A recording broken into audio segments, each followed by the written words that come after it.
বিসমিল্লাহির রহমানির রহিম। আসসালামু আলাইকুম।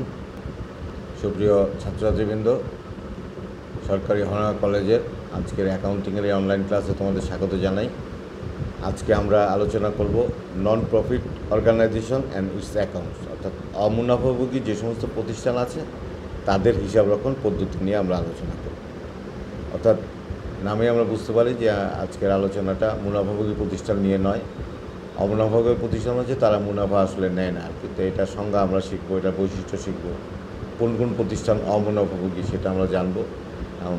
এইটার যে কী কী অ্যাকাউন্টিং প্রসিডিউর ফলো করতে হয় সেই জিনিসগুলো আমরা জানব।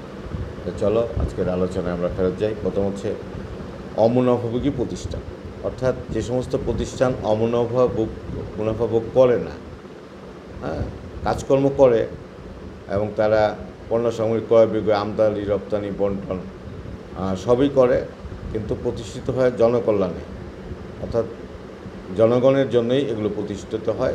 সেটাই হচ্ছে কি অমুনাফাভোগী প্রতিষ্ঠান। যেমন ক্লাব, দাতব্য চিকিৎসালয়, এতিমখানা, ধর্মীয় প্রতিষ্ঠান, সাধারণ পাঠাগার, জনকল্যাণমূলক সেবা সংস্থা, হাসপাতাল, শিক্ষা প্রতিষ্ঠান, অর্থাৎ মুনাফা অর্জন কিন্তু এই সমস্ত প্রতিষ্ঠানের উদ্দেশ্য না। এবং এই সমস্ত প্রতিষ্ঠান কিন্তু ক্রয় বিক্রয় মানে ছোটো আকারে যাই করবে, এটা কিন্তু কি পণ্য সামগ্রী নিয়ে তারা কিন্তু কাজ করে না, তারা কিন্তু সার্ভিস নিয়ে কাজ করবে। এবং সব কিছুই তাদের কি ইত্যাদি আমদানি রপ্তানি বন্টন উৎপাদন এগুলোতে সাধারণত তারা যাবে না। তাদের মেইন থাকবে তারা কি করবে, সেবা প্রডিউস করবে, এবং সেবাটা হবে কি অবশ্যই দেশের জনগণের জন্য। এর বৈশিষ্ট্য আছে, এই প্রতিষ্ঠানের বৈশিষ্ট্য আছে 10টা। এটা হিসাব রক্ষণটা একটু আলাদা হয়, আয় ব্যয় হিসাব লাগে, আয় অতিরিক্ত ব্যয় বা ব্যয় অতিরিক্ত আয় আনতে পাওয়া যায়, নিঃস্বার্থ শ্রম দেয় সবাই, এটা মুনাফাহীনতা থাকে, এটা কর অব্যাহতি পায়, সমাজ কল্যাণমূলক কাজ করে, উৎপাদন ও বন্টনের সাথে সম্পৃক্ত থাকে, আয়ের ব্যবহার করা হয়, পরিচালনার জন্য শর্ত আছে, সেবা প্রদান করে, আয়ের উৎস একটু ব্যতিক্রম, জনগণের চাঁদা অনুদান ইত্যাদি থেকে এটা আয় করে থাকে। এখানে অমুনাফাভোগী প্রতিষ্ঠান আছে দুই প্রকার, একটা আছে সরকারি সাহায্যপুষ্ট অমুনাফাভোগী প্রতিষ্ঠান, আর একটা বেসরকারি অমুনাফাভোগী প্রতিষ্ঠান। যেমন সরকারি সাহায্যপুষ্ট আছে কি বিআরটিসি, ডেসা, ডেসকো, তিতাস, এরা কিন্তু মুনাফা জন্য না, দেশের জনগণের জন্য কিন্তু সরকার এদের ফান্ডিং দেয়। আরটা হচ্ছে বেসরকারি, যেটা সরকারি গ্রান্ট পায় না, যেমন স্কুল, কলেজ, বিশ্ববিদ্যালয়, দাতব্য চিকিৎসালয়, ক্লাব, এরা নিজেরা প্রতিষ্ঠান করে নিজেরা চালায় আর কি। তো এই দুইটার মধ্যে পার্থক্য আছে, সংজ্ঞায় পার্থক্য আছে। সরকার অমুনাফাভোগী মুনাফাভোগীর মধ্যে আয়ের উৎসে পার্থক্য আছে, আয়করের হারে পার্থক্য আছে, তারপর শ্রেণী বিভাগে আছে। এখন অমুনাফাভোগী প্রতিষ্ঠানগুলো কোত্থেকে টাকা পায় চলার জন্য, এটা কিন্তু একটা ইম্পর্টেন্ট ব্যাপার। এর মোটামুটি 9টা সোর্স আছে আর কি। এগুলো সদস্যদের ভর্তি ফি, আজীবন সদস্যের চাঁদা, ব্যক্তিগত সরকারি বেসরকারি উৎস থেকে অনুদান, বিনিয়োগ থেকে প্রাপ্ত সুদ ও লভ্যাংশ, মাসিক চাঁদা, খাদ্য সম্ভার, পুরাতন সম্পত্তি বিক্রয়, প্রবেশ ফি, চালান করে খাজনা ইত্যাদি থেকে তারা টাকা পেয়ে থাকে। আর এরা তারা ব্যয় করে দুই প্রকার, একটা হচ্ছে মুনাফা জাতীয় ব্যয় করে, মূলধন জাতীয় ব্যয় করে। মূলধন জাতীয় ব্যয়গুলো তারা নর্মালি করে আসবাবপত্র কিনে, খেলাধুলার সরঞ্জাম কিনে, লাইব্রেরির বই কিনে, বৈদ্যুতিক সংস্থাপন ব্যয় করে, ভূমি উন্নয়ন করে, বিনিয়োগ ক্রয় করে, আর যে কোনো স্থায়ী সম্পত্তি ক্রয় করে। আর মুনাফা জাতীয় ব্যয়গুলো যেখানে করে সেটা হচ্ছে বেতন, মজুরি, কর, অবিকর, ছাপা, মণিহারি, বিজ্ঞাপন, খেলাধুলা বাবদ ব্যয়, মেরামত নবায়ন, খবরের কাগজের সাময়িকী, সচিবের বেতন ও সম্মানী, আপ্যায়ন বাবদ ব্যয়, বিদ্যুৎ খরচ, প্রাঙ্গণ খরচ, অবচয়, দান খরচ, বিবিধ ব্যয় ইত্যাদি খাতে তারা ব্যয় করে। এখন প্রশ্ন হচ্ছে, তাহলে এই যে আয় ব্যয়গুলো করলো, তাহলে তাদের কিন্তু অবশ্যই কী থাকতে হবে, অ্যাকাউন্টিং প্রসিডিউর থাকতে হবে। তাদের অ্যাকাউন্টিং প্রসিডিউরে তারা 3টা হিসাব রাখে। একটি হচ্ছে রিসিভ অ্যান্ড পেমেন্ট অ্যাকাউন্ট, আরটা হচ্ছে ইনকাম অ্যান্ড এক্সপেন্ডিচার স্টেটমেন্ট, আরটা হচ্ছে ব্যালেন্স শিট। উল্লেখিত দুটি বিবরণী উদ্বৃত্তপত্রেই অর্থাৎ তবে প্রাপ্তি পরিশোধ হিসাবটা দেওয়াই থাকে নর্মালি, আর বাকি 2টা অ্যাকাউন্ট আমাদের কী করতে হয়। তো যদি আমাদের কখনো আয় ব্যয় হিসাব করতে হয় বা প্রাপ্তি পরিশোধ হিসাব যদি আমাদের কখনো তৈরি করতে হয়, সেটাও কিন্তু পারতে হবে। তাহলে আমাদের যেটা তখন মাথায় রাখতে হবে, এই প্রাপ্তি পরিশোধ হিসাবে একদিকে সকল প্রাপ্তি থাকবে, অন্যদিকে সকল পরিশোধ থাকবে আর কি। অর্থাৎ আয় ব্যয় যা আছে, প্রাপ্তি প্রদান যখন হবে তখন সকল আয় আগে লিখে ফেলতে হবে। যেমন ব্যালেন্স বিডি আগের যদি কোনো ক্যাশ থাকে, যত রিসিভ আছে অর্থাৎ সাবস্ক্রিপশন রিসিভ, সাবস্ক্রিপশনটা আবার 2-3 বছর থাকে, current year, previous year, next year, admission fee, entrance fee, proceed from lecture, sales of grass, sale of newspaper, sale of old furniture, bar receive, life member fee, donation, hall rent receive, total যত আছে এগুলো সব রিসিপ্টগুলো আগে যোগ করতে হবে, তার থেকে পেমেন্টগুলো মাইনাস করতে হবে।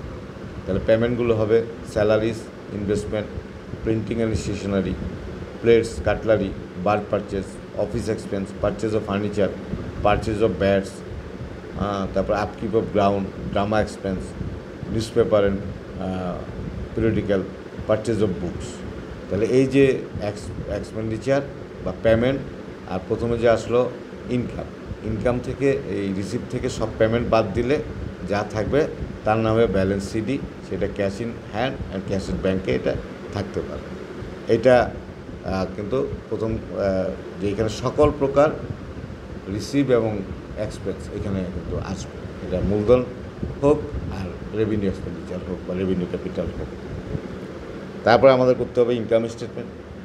ইনকাম স্টেটমেন্ট মনে রাখতে হবে যে এখানে শুধু আয়ের ক্ষেত্রে আসবে রেভিনিউ ইনকামগুলো, সেগুলো হবে subscription, sale of waste paper, sale of drama ticket, hall rent, profit of bar, admission fee, interest on investment, sale of grass, locker rent, donation, subscription, tuition fee, sale of soft drink, session charge, late fee, billiard ticket ইত্যাদি। Total income এইভাবে আসবে। আর total এক্সপেন্ডিচারের মধ্যে salary, donation to political organisation, cost of drinks, upkeep of ground, annual dinner expense, depreciation of asset, postage and telegram, repairing and renewal, cost of board, তারপরে electricity, water, secretaries fees, honorarium etcetera, drama expense, এইসব যত আছে, audit fee, diet miscellaneous, rates and taxes, এগুলো বাদ দিয়ে expenditure বাদ দিয়ে যা পাওয়া যাবে ওইটাকে কিন্তু প্রফিট বলা যাবে না। এটা যেহেতু নন ট্রেডিং ফার্ম, যদি ইনকাম বড় হয়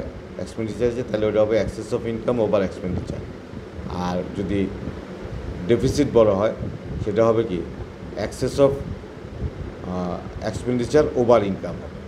এই হচ্ছে ব্যাপার। তারপরে আমাদের আর্থিক অবস্থার বিবরণী বা ব্যালেন্স শিট করতে হবে। সে ব্যালেন্স শিটে প্রথমে অ্যাসেট থাকবে, অ্যাসেটের মধ্যে মেন যেই অ্যাসেটগুলো থাকে সেটা হচ্ছে building, machine, sports equipment, books, furniture, stock of bar, তারপরে investment, government securities, billiard table, electric installation, all development expense, prepaid expense, accrued income, cash at bank, cash in hand. এই কটা সাধারণত সম্পদ পাশে থাকে। আর দায় পাশে থাকে ক্যাপিটাল ফান্ড অ্যান্ড লাইবিলিটিস।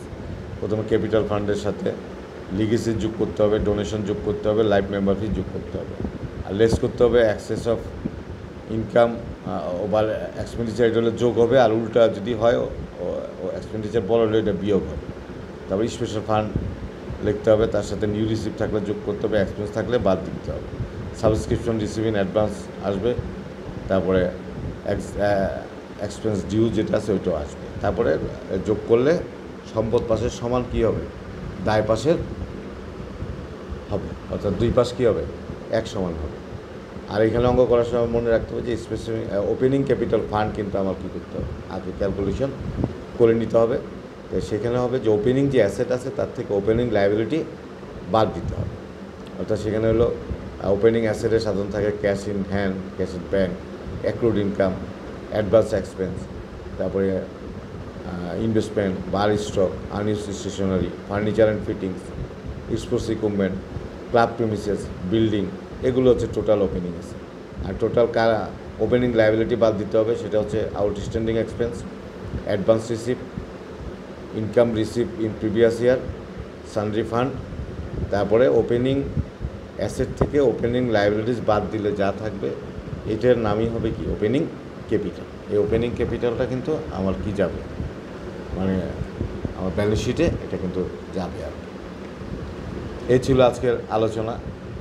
এখানে একটু কিছু জিনিস মনে রাখতে হবে যে ডোনেশন যেটা আসে এটা দুই প্রকারের হতে পারে। যদি ক্যাপিটাল ইনকাম হয় তাহলে ব্যালেন্স শিটে, আর যদি রেভিনিউ ইনকাম হয় এটা কিন্তু ইনকাম স্টেটমেন্টে ইয়েতে নিতে হবে, অর্থাৎ আমাদের যেটাকে আমরা বলি আর্থিক অবস্থার বিবরণীতে না যেয়ে সেটা কিন্তু কি যাবে,